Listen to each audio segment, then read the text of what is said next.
Good morning all of you. आज हम इस वीडियो के माध्यम से शिव पूजन सहाय हिंदी की पूर्व पुस्तक कृतिका का पहला चैप्टर शिव पूजन सहाय ने अत्यंत ही संवेदना एवं दर्द से युक्त ममतामयी मां के उस असीम प्रेम को प्रदर्शित करने का प्रयास किया है। उस भाव को, उस प्रेम के भाव को व्यक्त करने का प्रयास किया है जो जिसे कभी भी किसी भी तर्कों पर नकारा नहीं जा सकता है, इनकार नहीं किया जा सकता है। कहा पहले कि जो परिचय पर ध्यान दें, शिव पूजन सहाय का जन्म सन 1893 ईस्वी में 1893 ईस्वी में उनवास, जिला भोजपुर, बिहार के भोजपुर जिले में उनवास नामक स्थान पर हुआ था।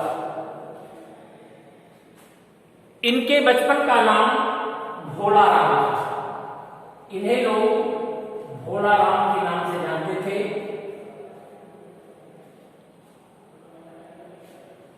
जिसके कारण ये अत्यंत ही, चूंकि इनका नाम तारकेश्वर नाथ, ये शिव पूजन सहाय बाद में हुआ। इन्होंने 10वीं की परीक्षा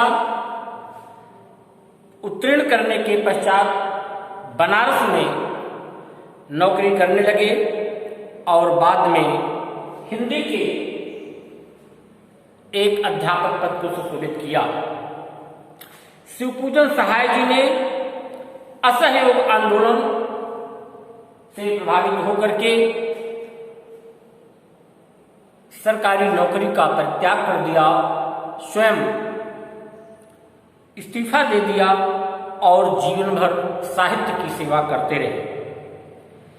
ये हिंदी साहित्य के आधुनिक साहित्यकारों में इनका नाम बड़े आदर के साथ नई नई गद्य की विधाओं के रूप में लिया जाता है। इनकी कुछ रचनाएं हैं। देहाती दुनिया,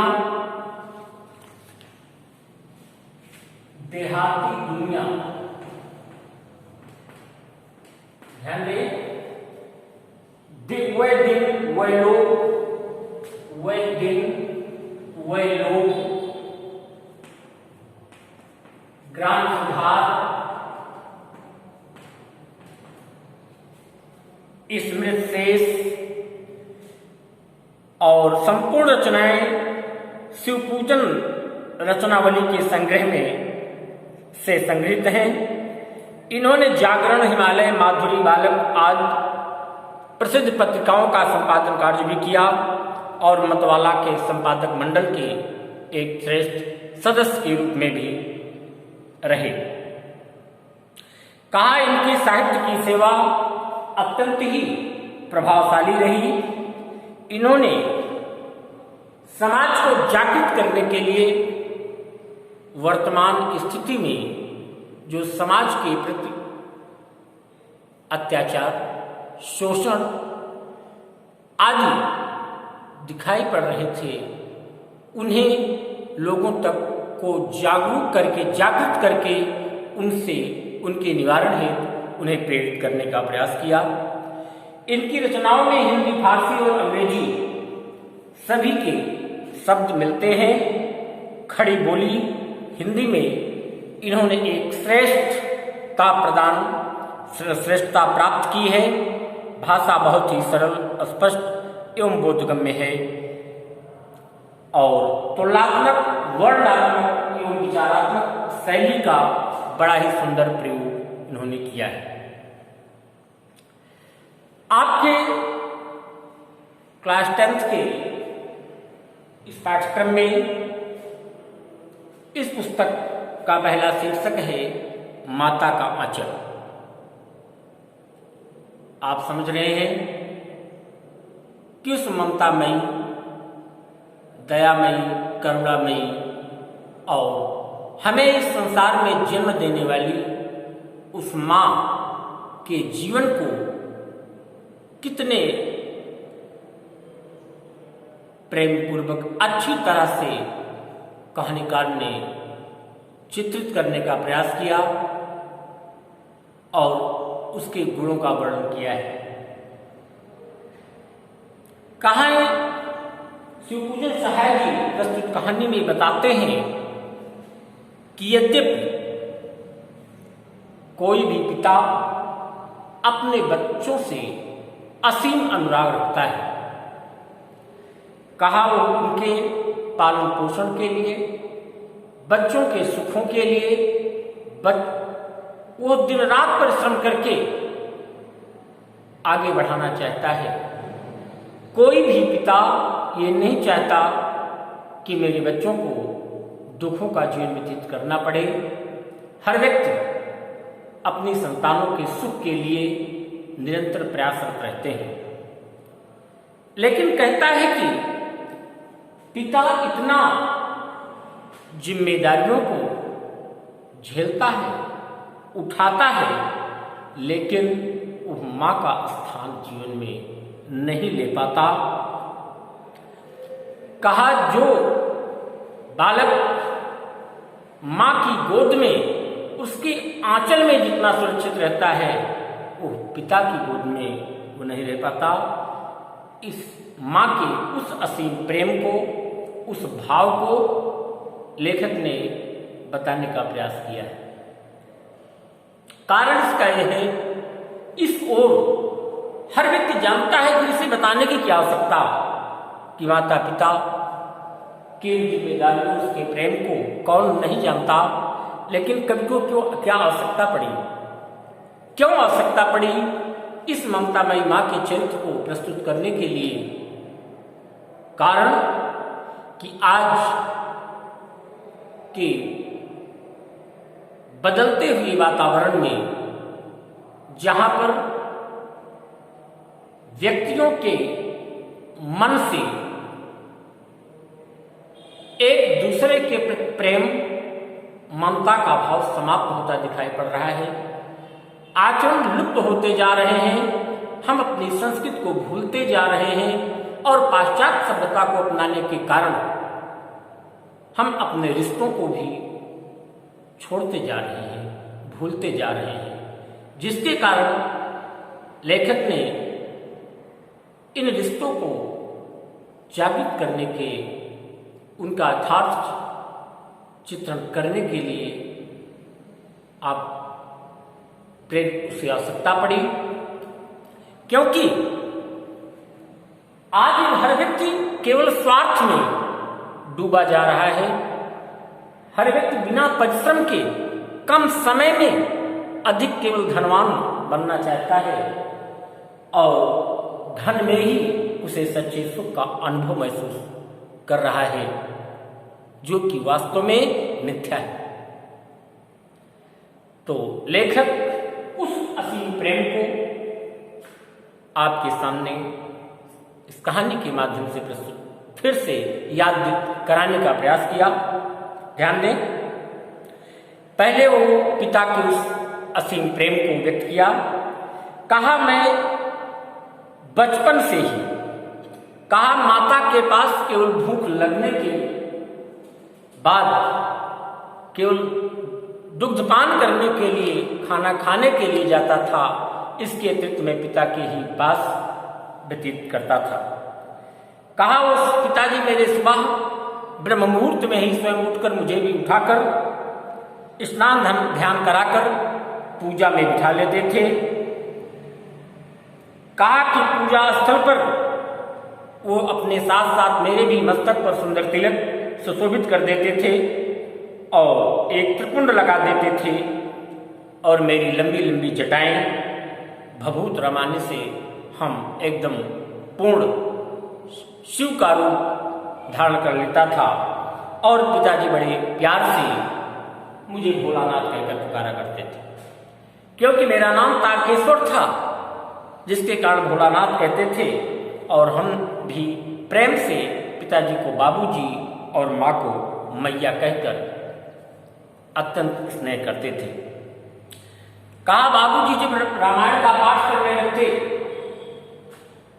रामायण का वाचन करने लगते, तब हम उन्हें देखते देखते कुछ लजाकर अपने मुस्कुरा देते थे, तो वे भी मुस्कुराने लगते थे। कहा पूजा के समय पिताजी राम राम लिखते थे एक कागज पर, और 1000 बार राम नाम लिखकर वो उसी रामायण की पुस्तक में बांध कर रख देते थे। और जब 500 बार कागज पूर्ण हो जाता था तो उसे छोटे छोटे टुकड़ों में बांधकर आटे की गोलियों में लपेटकर उसे गंगा की ओर प्रवाहित, गंगा में की ओर चले पड़ते थे। मैं भी उनके साथ साथ कंधे पर विराजमान होकर गंगा के पास जाते थे। वे आटे की गोलियां फेंककर मछलियों को खिलाने लगते थे, और मैं भी उन्हें देखकर अत्यंत ही मुस्कुराता रहता था, हंसता रहता था। वापस में हम छोटे छोटे वृक्षों की डालों पर बैठकर झूला झूलते। पिताजी अपार स्नेह करते थे। कहा कभी कभी वो मुझसे कुश्ती लड़ते थे, अर्थात अपने शरीर को ढीला करके, शिथिल करके स्वयं गिर जाते थे, और मैं उनकी वक्षस्थल पर बैठकर उनकी बड़ी बड़ी मूंछों को पकड़कर नोचने लगता था। उस समय पिताजी बड़े स्नेह से मेरा चुंबन करके प्यार को व्यक्त करते थे। कहा हंसते हंसते हम लोग अपने घर चले आते। कहा जब पिताजी खाने बैठते मुझे भी बिठा लेते और प्यार से वे भोजन मुझे कराते थे। लेकिन यहाँ पर लेखक इस ओर इंगित करता है, ध्यान देंगे, लेखक कहता है कि पिता चाहे जितना ही असीम प्रेम अपने संतानों से व्यक्त करे, लेकिन कभी भी वो मां का स्थान नहीं ले सकता, क्योंकि जो मां का हृदय जितना कोमल, जितना सरल और जितना प्यार से युक्त होता है, जब तक मैं मां के हाथों भोजन नहीं कर लेता था तब तक मेरी भूख समाप्त नहीं होती थी। और उसके पश्चात हम अपने साथियों के साथ खेलने के लिए निकल जाते थे। कहा खेलते खेलते मां मुझे पकड़कर मेरे शरीर में उपटन और तेल लगा करके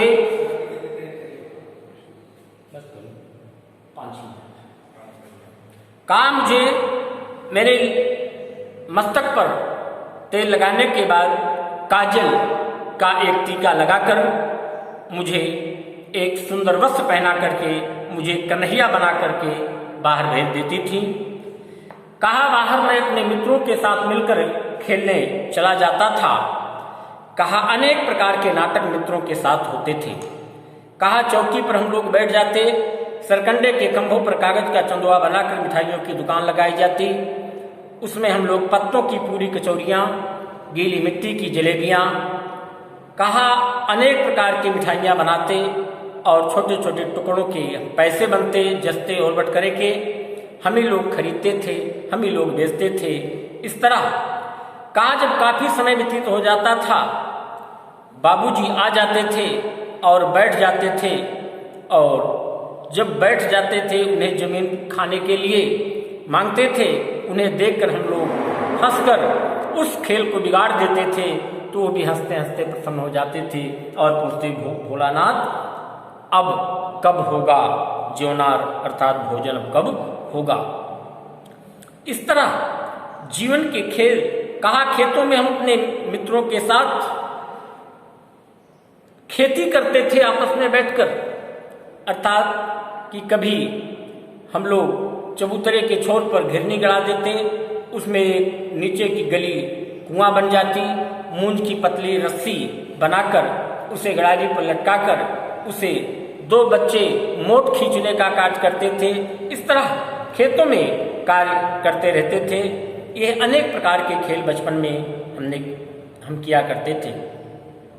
कहा कभी कभी हम मित्र ऐसे ऐसे खेल, कहा कि दूल्हे के बारात कैसे जाती है उसके आगे आगे पालकी देखकर हम लोग खूब जोर से चिल्लाने लगते थे कि रहरी में रहरी पुरान रहरी, डोला के कन्या हमार रहरी। इस बार बूढ़े बर एक संयोग से एक बार एक दूल्हा वृद्ध दिखाई पड़ा था, बूढ़ा था, काफी उम्र व्यतीत हो चुकी थी। वो मुझे, हम लोग बच्चों को छोटे छोटे मिट्टी के टुकड़े लेकर के मुझे मारने के लिए दौड़ा पड़ा।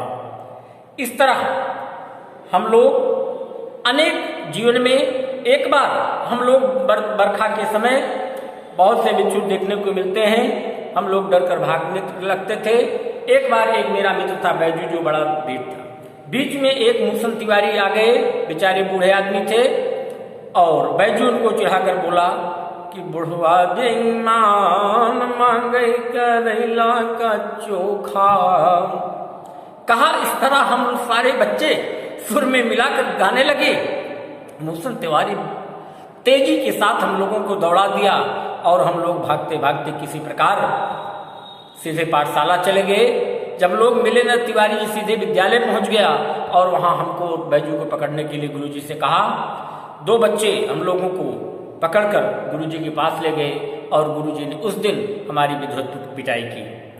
कहा जब ये समाचार मेरे बाबूजी को सुना मिला तो बेचारे दौड़ते हुए विद्यालय आए और गुरुजी से किसी तरह प्रार्थना विनत करके हमें उनके पास से लेकर चले गए, घर चले गए,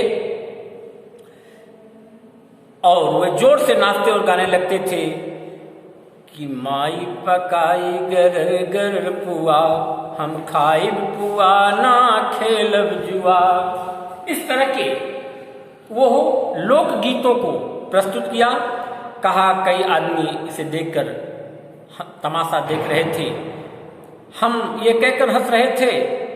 एक बार कि खेतों में गए और खेतों में देखिए चिड़िया कुछ दाने चुग रही थी। हम लोगों ने कहा कि राम जी की चिड़ई राम जी के खेत, खा लो चिड़ई भर भर पेट। कहा कभी लोग बच्चे हंस रहे थे और लोग जो सुन रहे थे वो मुझसे हम बच्चों को हंस रहे थे और कह रहे थे चिड़िया की जान गई लड़कों का खिलौना। अर्थात कि लड़के और बंदर पराई पीर को नहीं समझते हैं। कहा दोनों शरारत में एक ही समान होते हैं, उन्हें लोगों की कष्टों को देखने को नहीं मिलता। इस प्रकार एक बार खेल खेल में हम लोग एक छोटे से छिद्र में हम लोग को पानी डालने लगे चूहे को निकालने के लिए, और संयोग से उसमें से एक सर्प निकल आया। उसे देखकर हम लोग बेतहाशा भागे, किसी गिर पड़े, किसी के दांत टूट गए, किसी के सिर फूट गया और लहूलुहान हो गए। पैरों के हमारे भी तलवे काफी कट चुके थे।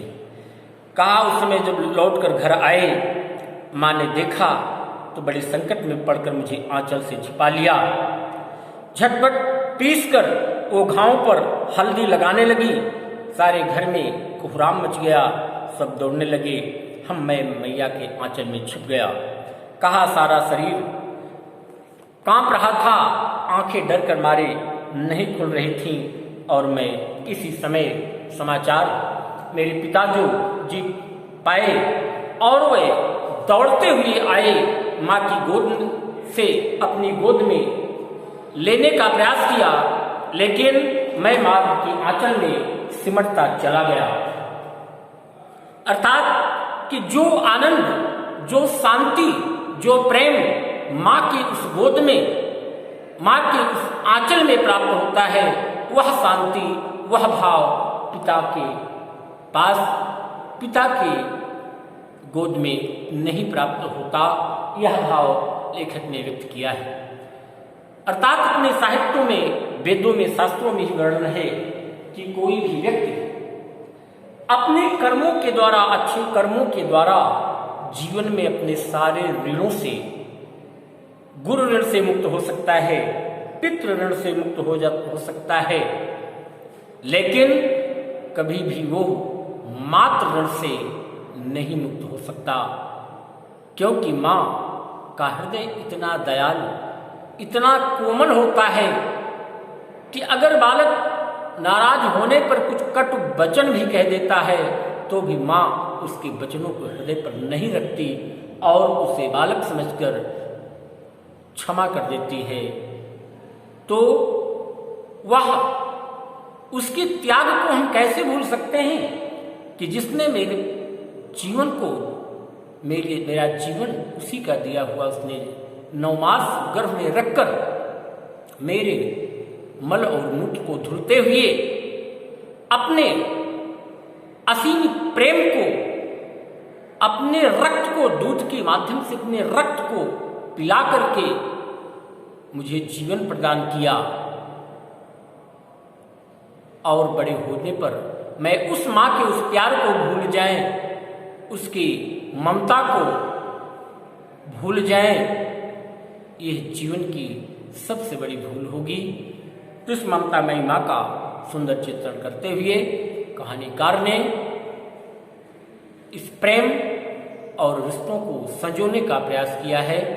आप इसे ध्यानपूर्वक पढ़ेंगे और शिक्षा प्राप्त करेंगे कि आज और उस समय के जीवन में क्या अंतर है, कि उस समय जो खेल बच्चे खेलते थे उसमें क्या आनंद था और आज कौन सा खेल खेलते हैं बच्चे, उसमें कौन सा आनंद की प्राप्ति होती है, किस आनंद की प्राप्ति होती है। इसका सुंदर तुलनात्मक वर्णन लेखक ने करने का प्रयास किया है। आप पढ़कर इसके अभ्यास प्रश्न को हल करेंगे, जहाँ कोई समस्या होगी वो मुझे बताने का प्रयास करेंगे। आज का वीडियो हम यहीं पर समाप्त करते हैं। धन्यवाद।